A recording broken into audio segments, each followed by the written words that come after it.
भारत पाकिस्तान के बीच cease fire हो चुका है। आसान भाषा में कहें तो युद्ध विराम, यानी कि अब दोनों देश एक दूसरे पर हमला नहीं करेंगे।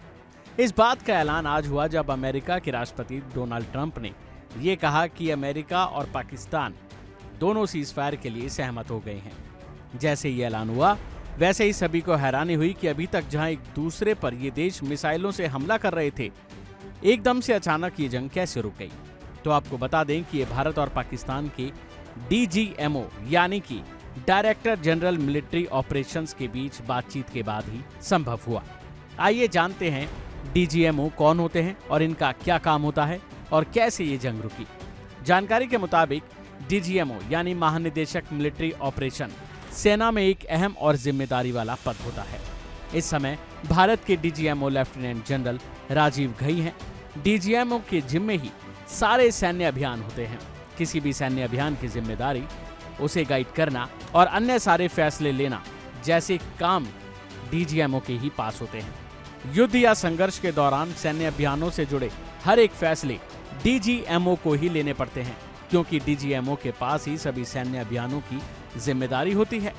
DGMO का काम युद्ध या आतंकवाद विरोधी अभियानों व शांति स्थापना के लिए चल रहे मिशनों के लिए रणनीति तैयार करना होता है। इतना ही नहीं, साथ ही ये सेना की तीनों शाखाओं और विभिन्न एजेंसियों के बीच एक पुल का भी काम करते हैं। DGMO ही सीमा से जुड़े मुद्दों, सैन्य अभियानों और सैन्य समस्याओं का प्रबंधन करते हैं। इसलिए युद्ध शुरू होने से लेकर युद्ध विराम और संघर्ष को विस्तार देने और कम करने तक जुड़े सारे फैसलों में उनकी भूमिका अहम होती है। तो वहीं जंग को लेकर भी बताएं तो इस वक्त सीज फायर के मुद्दे पर दोनों देशों के DGMO के बीच ही सबसे पहले संपर्क स्थापित होने की बात सामने आई। सूत्रों का कहना है कि पाकिस्तान के DGMO ने अमेरिका को फोन लगाया था। इसी फोन कॉल के बाद सीज फायर की पहल हुई।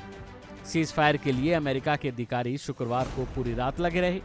आखिर में पाकिस्तान के आग्रह पर भारत सीज फायर को लेकर सहमत हो गया। बता दें कि सैन्य संचालन महानिदेशक सेना में एक वरिष्ठ नेतृत्व वाला पद है। इसके जिम्मे सैन्य अभियानों की देखरेख और समन्वय होता है।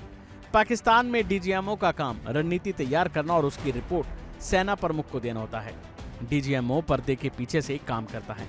बता दें कि ये जंग जब शुरू हुई जब 22 अप्रैल को पहलगाम की बेसरन घाटी में कुछ दहशतगर्दों ने 26 लोगों की जान ले ली, जिसके बाद पूरे भारत में ये खबर आग की तरह फैल गई। हर दिल को इसने झकझोर दिया और पूरे देश में उबाल आया। सभी इस पर कार्रवाई की मांग करने लगे और तभी भारत ने पड़ोसी मुल्क पर हमला किया।